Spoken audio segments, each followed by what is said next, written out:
Hey, welcome everybody to the Empower Series podcast. My name is Clifton Johnson. I'm the founder of the Empower Series. I want to thank you for your time and say hello to all of my viewers in the United States and around the world. My appreciation goes to Comerica Bank for their long-term financial support. If it wasn't for their financial support, a lot of what you're doing, the quality programs that we're doing, you would not be able to see. So thank you, Comerica Bank. I want to thank AE Media Group for making us look good on social media and being a strategic partner of the Empower Series. I want to thank all of our other sponsors who've helped us along the way. And I want to thank you for your donation of your time, your talent, and your resources and your money, because again, if it wasn't for your donations, we would not be able to put on these programs. And our programs are free. We do a free lunch and learn on the third Friday of every year in Dallas, every month in Dallas. We do on the second Saturday of every month, we're in Houston at the Houston Area Urban League. And also on the third Saturday of every month, we're at the Highland Hills Library. If you want to find out more about the Empower Series, go to our channel, YouTube channel, look at all of our programs, which are on there now. So definitely subscribe, like, share. But then on our website, you can go to www.empowerseries.com, click on the RSVP button to see our upcoming events, take our survey, and then also make a donation if you choose to. But don't keep this a secret. Share it with other people. Today, I've got one of our partners, actually, because our Lunch and Learn for the 20th of March is going to be at his restaurant, the Island Spot. So we've got Mr. Richard Thomas here. He is the owner of the Island Spot that's been in business for 10 years. I'm just giving you another 10 years, right? Yes. For 10 years, he's in Addison, and he also has a restaurant off Jefferson and 12th, is that it? And Jefferson Madison. Jefferson and Madison, okay. But then also, he's an employee, and we were just talking about that. So he's gonna tell us more about what he's doing, his vision, why he got this started, and he's gonna share some knowledge. So at every program, we wanna give people hope, that their vision can be realized, inspire them to take action, educate them, and connect them to resources. So everybody, please welcome Mr. Richard Thomas. Thank you, thank you. So we were just talking again about this whole concept of jumping, man. So you have your restaurants that you're building. Yes. But you are also an executive vice president of logistics for a company. So a pretty demanding job, right? Yes, so I'm the executive vice president and chief procurement officer. So I manage about $900 million in spends a year. Mm-hmm. So yes, it's a pretty demanding job. You travel a lot. You want to make sure that you're a good executive, and you maintain your fiduciary duty to manage all the spend that you're having. But it's funny because I'm good at that and I enjoy doing it. And I'm passionate about my restaurants and changing the way people experience Jamaican food, right? Okay. So at times when you're working in your passion, it's easier to do that as well, right? So even though it may seem like you're doing one a lot and doing the other at the same time, your passion can help you to keep on persevering even when you get to the difficult times. And it's hard to do both, but it still is worth it. Well, one of the things I'll talk to you about, because a lot of people have heard Steve Harvey talk about making that jump, and that's important to make a jump and do what your passion is, because if you never jump, you'll never know. But timing of when you do that jump is important, right? Yes. And so I've talked to some people who've actually had a W-2 job, and then they wanted to start their business, and they jumped, but they probably jumped too soon. And one of the reasons they jumped is that they really didn't feel fulfilled at their job. So how do you balance the fact of you doing a job that's a very high requirement job, but then your passion is restaurants? How do you balance the two?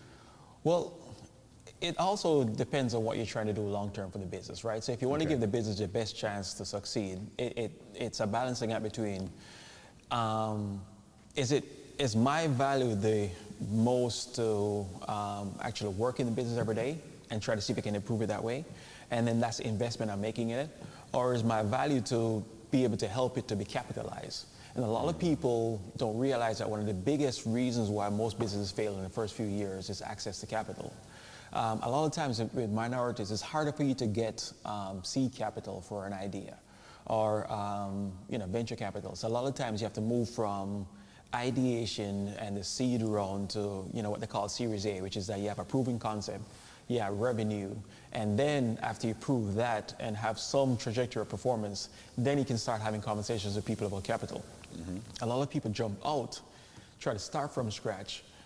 They're trying to build it, but you have to make decisions between, do I invest in this thing that I think is potential to create a return on investment and improve my business, or do I pay my rent, Right.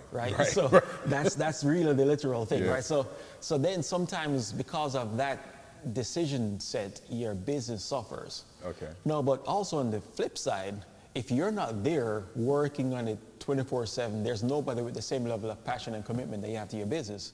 So your business suffers that way as well, right? So it's really trying to figure out, what can I balance? How can I help the business? How can I really move it to the next level? What's my vision? And then through that, is my highest value add to be the strategic leader and invest in and help to find capital sources and put everybody together? Or is my highest value add to go in there and do everything myself? And I think what a lot of people have done is that they've normally opted for going in there and doing everything myself. Yeah. But you may be good at the technical part of it. One aspect of it. Right. But you may not be good at the HR, at the accounting, at the customer service.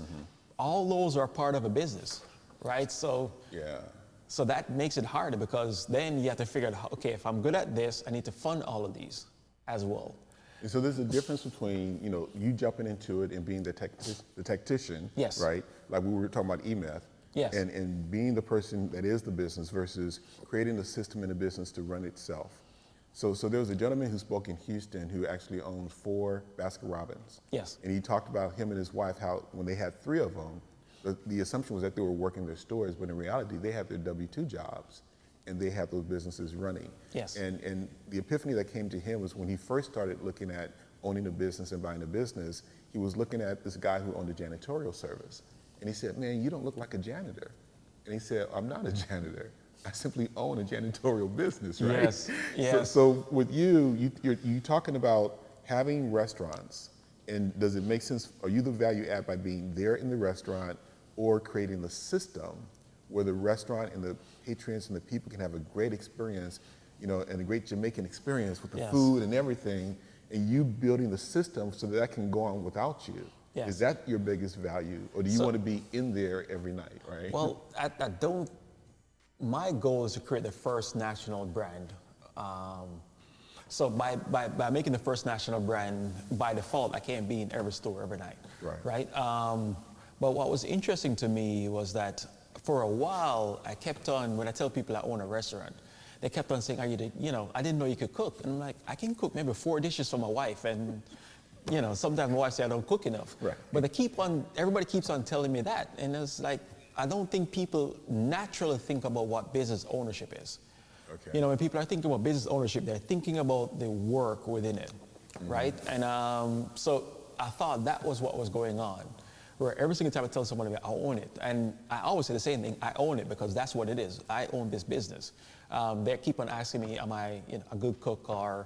And it's not that. It's about creating a business that is addressing a need, and then finding the right people to put it together and solve that need. No, the right person could be me in certain aspects of it. And I do some things there. And I remember when I was running it at first, when we were building it, over the first however many years, I had a shift on Saturday mornings. I was working the open to 5 p.m. shift.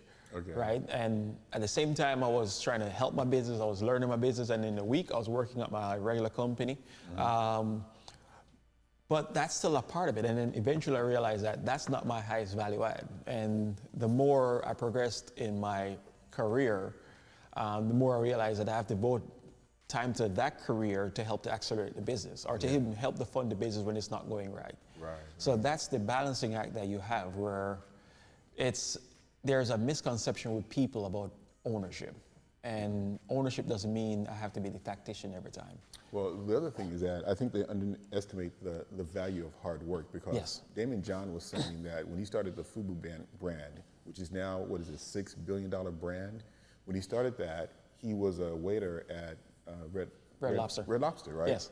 And so he worked 40 hours a week at Red Lobster, and he said 6 hours on his brand. And then when he started making money, he was then able to shift. He maybe worked 30 hours at Red Lobster, and then 6 hours or more, 10 hours or so at his company. But even then, after he started making money, he continued to work for 5 more years. Yes. And he said, just think about it. If you make $40,000 a year and you work 5 years, that's $200,000, right? Yes.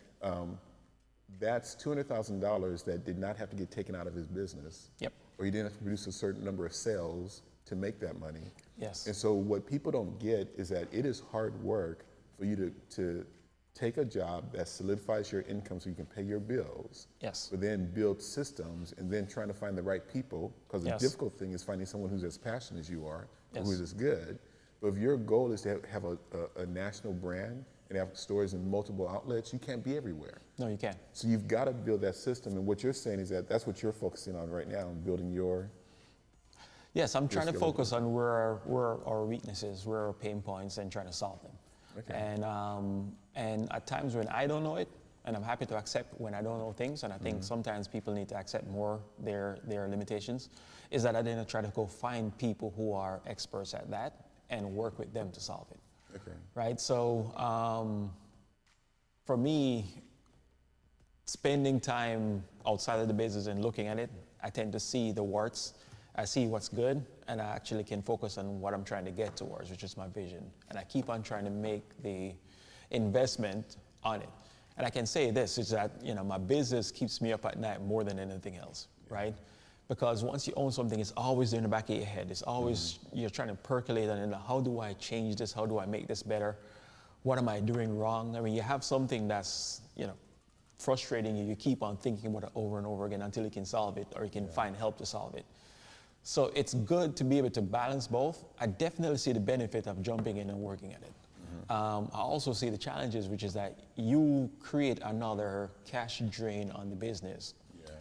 Right? And When it's not ready to sustain, you can't, No. it's not ready to take that on, right? no, so if you're the best person to do that, then that's fine. But if you're not the best person, you need to find somebody who's going to do that better than you. And the option value is that, can I pay for that person, or do I have to take that person because I have to live off of it? Yeah, yeah. So let's talk about a couple of things as you start, because many people come to your restaurant and they experience the ambiance, the great food, and they don't realize the hard work that has put that to make that happen. Yeah. So first off, you have a job that is demanding, Yes. but you have a passion of building a national brand restaurant. Yes. How do you balance the fact that you're doing a job that definitely pays the bills, but do you enjoy your job? I mean, some people hate their job and feel like, yeah, I'm doing this job, I'm hating it. Could I rather do something else? How do you balance that aspect of? I actually don't hate my job. I think I'm good at what I do. I think what's more important to me is I never came into the restaurant industry because I wanted to be a restaurateur.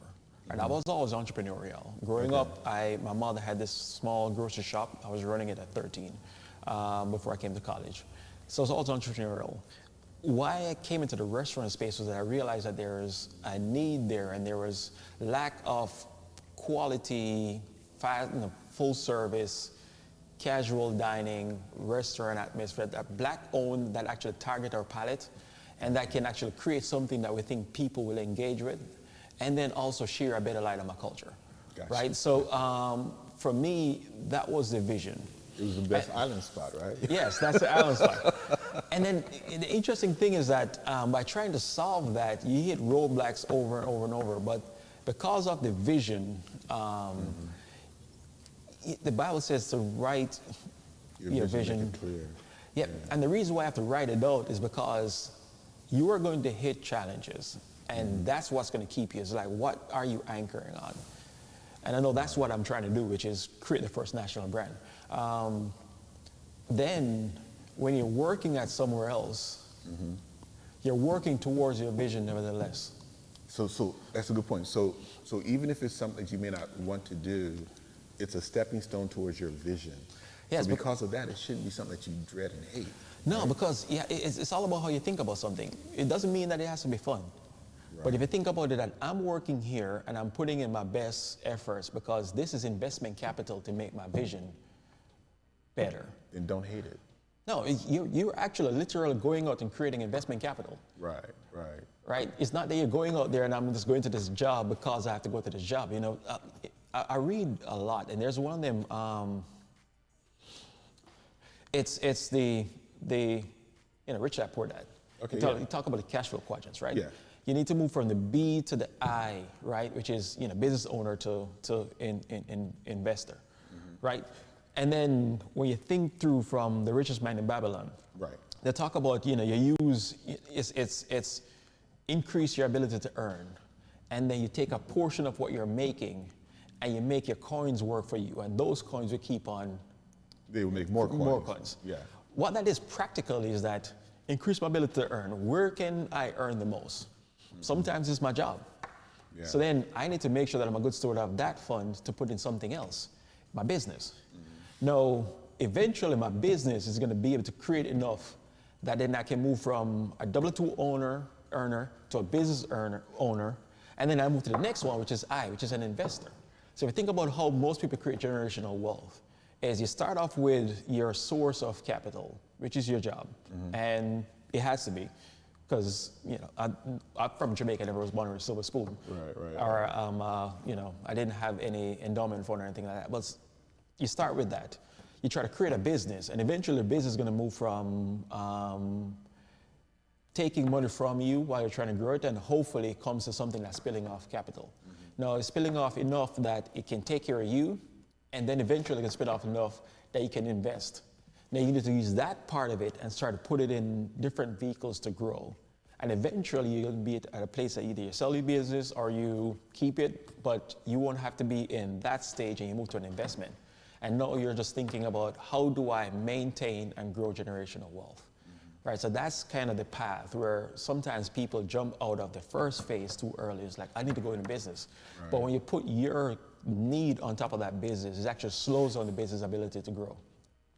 Okay, well, I'm glad you stepped that through, and we're going to summarize that before we end. Yes. But so you've addressed the fact that if you're working a job that generates income to sustain you, and first off, you've written your vision, so you've got a clear vision, and when you're taking this job with your clear vision and values and purpose, your job should be in alignment with that. Yes. And one of the aspects is generating income to sustain you and achieve your goals and your vision. Yes. So even if it's something that you're not really liking, it's all about what you think. Because if you think of it as a stepping stone towards fulfilling your vision, why would you not see purpose in it? Yes. So you may not have pleasure in every step that you take, but you definitely should have purpose. Yes. And purpose doesn't always feel good, but it's purposeful, right? It is purposeful.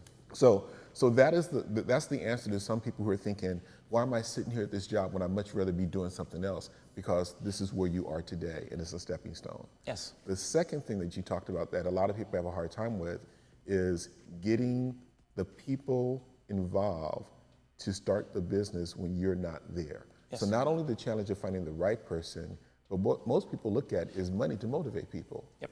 And if you're already tight on money, tell me about some of the struggles you had just starting your restaurant. The biggest challenge of restaurant, what most people don't realize, is not the food. Most people think about this as food. It's actually the people management. Yeah. It's trying to find people who are engaged, who really want it, and then it's harder because you're sitting there as like, I can do better, or I can help them do better, but I have to do this, which is, if I had the chance to raise capital to go do it, then I'll jump off and do that and grow it. But when I don't have it, I have to do this. No, you feel like you can do better, and then you try to walk through like, okay, for me, it was, I spent a lot of time trying to outline what good looks like. And then sometimes when you create that, it takes a ton of training for people to know what it is and to walk through those steps. Now, when you don't have either a strong leader over it, or sometimes you have challenges, right? Or you don't have the right people there, it makes it makes it so much harder. Yeah. But if you can actually figure out how to find the right people to put them on the boat and give them the right systems, like, okay, I can train it properly, I can give you guidance, and I can do the checks and balances when you're out of line. I can give you whatever corrective actions, or if you're in line, I give you the praise. Right. Well, that's how you start to build a team, and that's what I'm more focused on. It's just like, how do I find the right people? And a lot of times we think about the system, and this is how to work in a perfect situation. But the hardest part of any business is the people. It's not the product you're selling. It's not the working with the customers. If you have the right people, That's the then challenge, then you can start to, because the right people actually make your idea better. Because a lot of people feel like I have to make the best solution, and for me, it's like if I have someone that's aligned with my vision, then they can take my vision in their lane and make it better than I could ever think about in their lane. Well, from what I hear, one of the biggest challenges with any entrepreneur in having their business be scalable Yes. or growing is really letting go, like letting go of the control of having to do everything. Yes. And to your point, is building a team. And if a person is having a challenge building a team and getting the right people on board, their growth is always going to be limited. Yes. It's always going to be limited. Yes. So here's the thing, man. We can talk forever. Normally our podcasts are an hour, but we don't have an hour with you, right? Okay. But we can definitely use more than an hour with you. Can I ask that we can get you back for part 2? And this is what we want to do. I want to really lay out for someone who, and I want you to use your journey as a roadmap for somebody else. Okay. Right? So look at the very beginning. We talk a little bit more about how you came to the United States, how you came here for a scholarship, got your MBA, started your work career, and then you had this idea of the restaurant. Yes. And I want you to kind of lay it out as how it started. The summary that what I get though, is that you had to write down your vision clearly. So you got to have a clear vision. Cannot be vague. Like Zig Ziglar, you don't want to be a wandering generality. You got to be a meaningful specific, right? Yes. Yes. So writing it down, having a business plan is critically important. The other thing you mentioned was reading. Like you devour books. We talked about the E-Myth before we started. Yes. The Richest Man in Babylon, Rich Dad, Poor Dad. There's Yes. Think and Grow Rich, by Napoleon Hill. Then there's another Think Rich by A Black Choice by Dennis Kimbrough. Yes. So reading is critically important because you also mentioned before we started that there's some things that you just needed to learn. Yeah. Right, in doing your business. The other thing you mentioned is just going out and finding the right people and the challenge of that, and having the right mindset about the job that you have. Yes. So there's a lot of little moving parts, and just those 3 things, we can go deep in all of those, but we don't have enough time right now. Okay. But here's what I want you to do to close us out. I want you to, if somebody's out there, aspiring entrepreneur, what advice would you give them, given your 10 years of being in business, your 10 years of doing, a job that you enjoy, that's providing seed capital to your restaurant, Yes. and you still growing it? What would be your closing advice? I think my advice would be, it's figuring out why God put you here. And a lot of us don't realize that the desires in our heart is almost like a way that God wants to express himself through you. So if you have a passion for business, he wants to express himself through your business. If you have a passion for music, he wants to express himself through your ability to music. We all have gifts. So when we're working at something, and if I feel like that's what's waking me up and that's what's giving me the passion, and I'm trying to go after it and I'm trying to build this business, I think for me, the biggest thing that helped me is when I realized that this is what God placed me here to do. So even at times that I don't do it right, or at times that I don't know the solution, or at times that I feel like I'm hitting my head against a wall, when I can remember that this is what God placed me here to do, then that makes me feel a little bit more comfort. It doesn't make me feel all the way better sometimes, because I'm just frustrated about what's in front of me. But we all are going to face challenges. We're all going to face roadblocks. But as soon as you can realize that we all, every single last one of us, was placed here with a gift and a purpose. If you think about the purpose-driven life as one of them, it's just understanding that your desires and what is your desires of your heart is actually placed there by God. And your job is just to make it a reality. So by you stepping out, and the more you do something along that path, the more the universe is going to open up and give you other opportunities to get there. But you have to step out. You have to start working against that and understanding that that's your purpose. And for a lot of people, it feels weird to say, hey, mine is to go get rich. But it's not really to get rich. It's to be a creator for others. When you are in your purpose, like for me, I'm in the restaurant business. Never thought I would be. But the better the restaurant does, and I've seen this path of people. I've seen people come in the restaurant and start out as a waitress, and then went and got their their TABC license and became a bartender, and then moved from staying in somebody's house to getting their own apartment, and then moved from their own apartment to getting their own car. And from their own car, they get a luxury car. And you can see the progression. And the funny thing about when you're a creator versus you're thinking about competition is that your creation create for others. Yeah. And that's why he put you here. Is that whatever is your desire will make room for you. And it also will make room for others. And once you realize that, that's what's going to help you through the difficult times. Because you're going to realize that, hey, you know what? I may have a tough month this month, but I look at everybody on my payroll, and they took care of their families, and they got to take care of themselves. And, you know, I may be the only person on my payroll, but I created this product, and the customer that came and bought it, they enjoyed the service because that was something that they were looking for. Yeah. So you're still working in your purpose. Man, that is foundational, man. So I want to thank you for sharing that. And the other thing I want to say is, when you do that, you know, we talk about being good stewards. Yes. And the Empower series, you know, a big part of what we do is financial literacy, but a lot of it is mindset and personal development. And when you look at being a good steward, it starts with you being a good steward of the desires that God has put in your heart. Yes. And the ideas that you're given. Yes. And so many times it's the self-work of believing in that, stepping out on faith, right? And realizing that it's not always going to be easy. You're not going to always have the answers, but have hope. Yes. You'll figure it out because, you know, just because he gave it to you doesn't mean it's going to be easy. Yes. He never said it was. So tell us about your restaurant in Addison. Where's the restaurant in Addison? So my Addison location is on the corner of Trinity Mills and Midway. That was our first location. It's going to be 10 years this May. My second location is in Bishop Arts, right on the corner of Jefferson and Madison.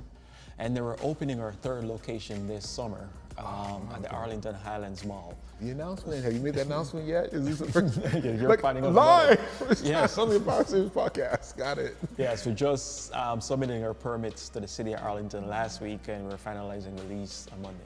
God is good, right? God is good. Well, congratulations on that, man. I know you got to run, but you're gonna come back. Yes, I will. Right, and we're gonna be at your restaurant in Bishop Arts on March 20th. Yes. Our luncheon is going to be there. We're going to talk about credit and understanding credit reports and stuff. It's going to be upstairs in the room upstairs. Yes, it is. So you have an opportunity to get knowledge from a mental standpoint, but more importantly, to experience the island spots. Yes, you do. Right? So thank you, man. I appreciate you. Please stay connected with us. Thank Comerica Bank, AE Media Group, all of you out there who are donating your time, your volunteering. Nothing of significance can ever be done alone. So thank you for all of that. Stay connected with the Empower series, and until we meet again, I want you to be empowered and inspired to thrive.